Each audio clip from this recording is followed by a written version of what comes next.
মাত্র ৩৫ থেকে ৪০ দিনের ভিতরে ফলন পাবার জন্য কেমন চারা সংগ্রহ করতে হবে, চারার মূল বৈশিষ্ট্যগুলো কি, কি বিষয় দেখে চারা সংগ্রহ করা উচিত, চারা রোপণের সঠিক নিয়ম কানুনটা কি, বা বছরের কোন সময়টাতে চারা রোপণ করবেন, একজন নতুন চাষির জন্য প্রত্যাশিত সকল তথ্যগুলোই দেওয়ার চেষ্টা করব আজকের ভিডিওতে। সুতরাং আপনি যদি আমাদের চ্যানেলে নতুন হয়ে থাকেন তাহলে আজকের ভিডিওটা আপনার জন্যই।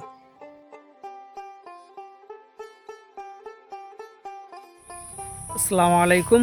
দেশ ও দেশের বাইরে থেকে যে বা যারা আমাদের আজকের ভিডিওটি দেখছেন সকলকে জানাই আন্তরিক শুভেচ্ছা ও অভিনন্দন। প্রিয় দর্শক, আজকে সরাসরি আবারও ভাবলাম লতিকচুর জমিতে যাচ্ছি। আমার বেশ কিছু চারা ডেলিভারি আছে, প্লাস আর একটা জমিতে কিছু এক্সট্রা চারা আমরা রেডি করে রাখছি, পুরাতন জমির চারা প্রসেসিংয়ে আছে। তা ওই পুরো চারা এই বিষয়গুলো আপনাদেরকে দেখানোর জন্য সরাসরি মাঠেই যাচ্ছিলাম। চিন্তা করলাম আপনাদের উদ্দেশ্যে একটু ভিডিও করি। সেই হিসেবে ইনশাল্লাহ ভিডিওটা দেখলে চাষ সম্পর্কে অনেক তথ্যও পাবেন। প্রিয় দর্শক, প্রথমে আপনাদেরকে দেখাই যেটা আমাদের একেবারে 100% পুরাতন জমি, যেই জমি থেকে আমরা চারাগুলো উত্তোলন করব। দেখেন, এখান থেকে মোটামুটি 12 মাস পার হওয়ার পরে কিন্তু আমাদের মাতৃ গাছগুলো উত্তোলনের কাজ শেষ হয়ে গেছে।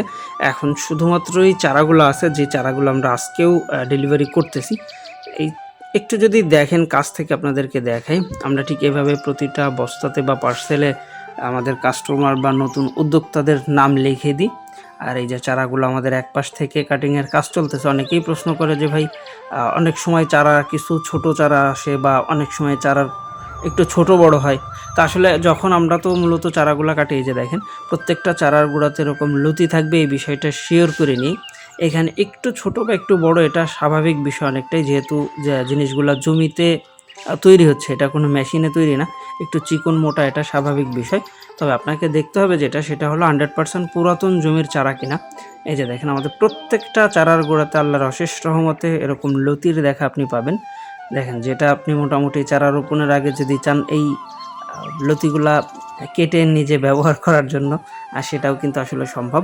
আর এই চারাগুলাই কিন্তু আমরা ডেলিভারি করি। এটা দেখেন একেবারে ছোট্ট একটা গাছ, সেখান থেকেও 2টা লতি বের হয়ে আছে।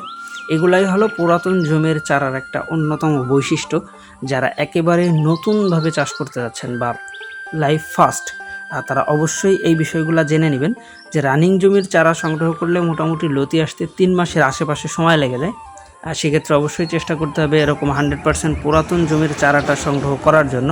আমি যার জন্য চেষ্টা করি সরাসরি মাঠ থেকেই দেখায় দেওয়ার জন্য যে আসলে কেমন চারাগুলো আমরা ডেলিভারি করতেছি বা চারাগুলা রোপণের জন্য কোন কোন বিষয় খেয়াল রাখতে হবে। এই যে দেখেন আমাদের স্টকে এখন আল্লাহর অশেষ রহমতে বিপুল পরিমাণ চারা আছে।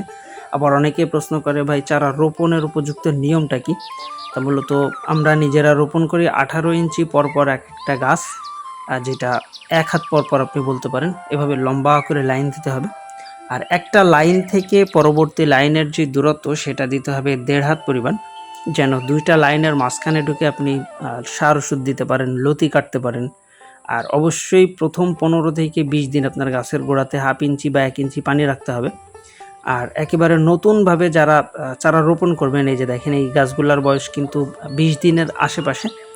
আর এরকম 20 দিনের আশেপাশে যখন বয়স হবে, মানে আপনার গাছগুলা মাটিতে দাঁড়াই গেছে, তখন থেকে চেষ্টা করতে হবে গাছের বয়স 4.5 থেকে 5 মাস হবার আগ পর্যন্ত প্রত্যেকটা গাছে যেন 3টা করে পাতা থাকে। তাহলে মূলত দ্রুত সময়ের ভিতরে ফলন আসবে। তাহলে যে বিষয়গুলো বললাম, অবশ্যই একজন নতুন চাষির এই বিষয়গুলো স্মরণে রেখে যদি চাষ করতে পারেন, অবশ্যই এখান থেকে ভালো কিছু আপনি পেতে পারেন। আর যদি চারা সংগ্রহ করা বা এছাড়াও কোনো রকম প্রশ্ন আপনার থেকে থাকে, নিঃসংকোচে আমাদের ভিডিও স্ক্রিনে দেওয়া নম্বরে যোগাযোগের মাধ্যমে আপনি যাবতীয় সকল প্রকার তথ্য বা প্রশ্নের উত্তরগুলোও পেতে পারেন। এই যে দেখেন, এই ছিল মূলত আমাদের আজকের ভিডিওটা। দেখা হবে পরবর্তীতে আবার নতুন কোনো ভিডিওতে। জমিটা আপনাদেরকে দেখালাম, এখন আবার বাসার উদ্দেশ্যে রওনা দিলাম আর কি।